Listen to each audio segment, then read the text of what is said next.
napag-isipan namin ngayong Canada Day na i-celebrate dito sa Hotpot.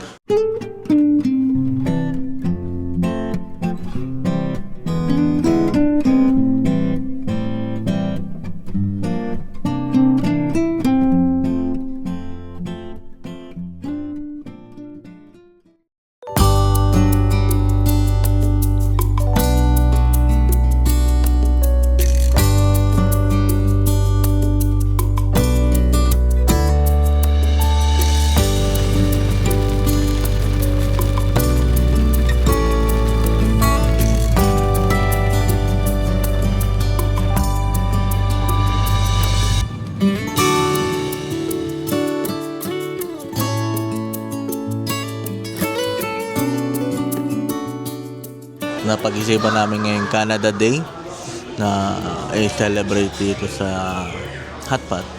And it's been like ilang weeks na natin tong pinag-uusapan, yung Hotpot. Tagal na. Papakita na lang namin kung ano yung mga sauce namin na gagawin.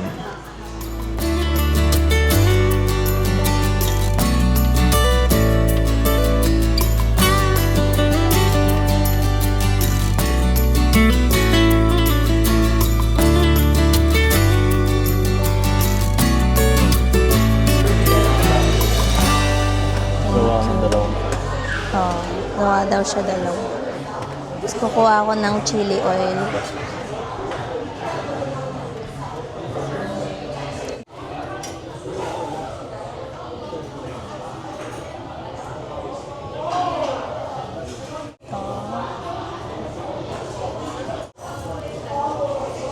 Ano pa lang vinegar? Yung sauce ko, isa is yung manghang, may chili oil, may crushed chili, may peanuts, and soy sauce, vinegar. And then yung isa naman is parang matamis naman na may madaming peanuts.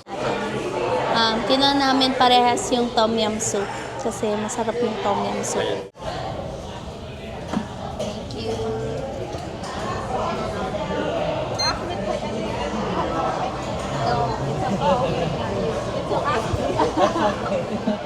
Thank you. So, yun yung mga seafood. Yan ang appetizer. Tapos, meat. And merong mushrooms.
So, dito na ako sa airport.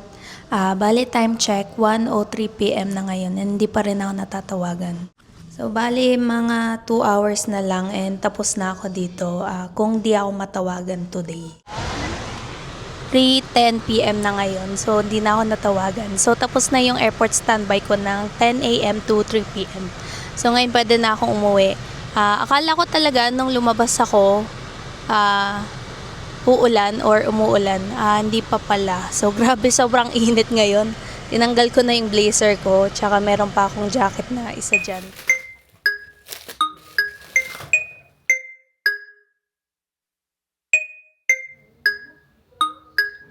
Dumaan lang ako sa superstore kasi bumili ako ng mga sangkap kasi gagawa ako ng bistek Tagalog. So nilagyan ko siya ng soy sauce. Wala kasi kaming calamansi juice dito sa Canada. So konti lang yung nilagay ko dyan. And then nilagyan ko ng konting asukal. And then minarinate ko lang siya ng 1 oras. And then yan. Bali, inuna ko muna tong iluto yung onion. So, yung sibuyas, kinat ko lang siya sa mga rings. And then, after nun, sinabay ko na yung meat or yung beef.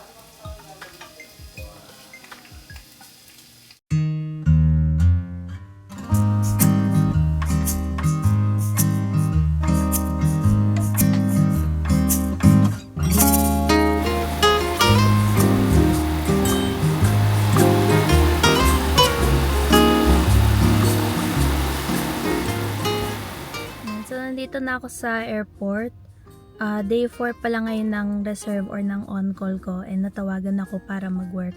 So, yung gagawin kong flight today is Victoria turn tapos Kelowna turn. So, puro mga busy siya and 4 na flight yun yung gagawin ko. So, time check, 11:31 na ngayon. And papasok na ako sa airport.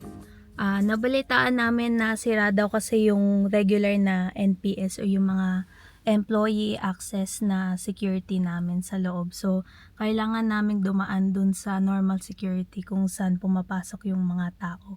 So, ito, papasok na ako and ano lang naman tong araw na to is 1 araw lang siya. So, makakauwi na din ako mamaya. So, yung tapos ko mamaya is makakaland kami ng around 11 p.m. na. So, yun yung gagawin namin today. So, bukas is last day ng reserve ko.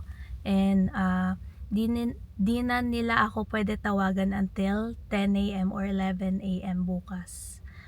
Kasi nga kailangan namin ng 12 hours rest in between flights. So, pag 1 araw, kailangan mong 12 hours rest para sa kinabukasan na gagawin mo na flight. So, pwede pa nila akong tawagan bukas pero until 3 p.m. na lang kasi yun yung call time ko.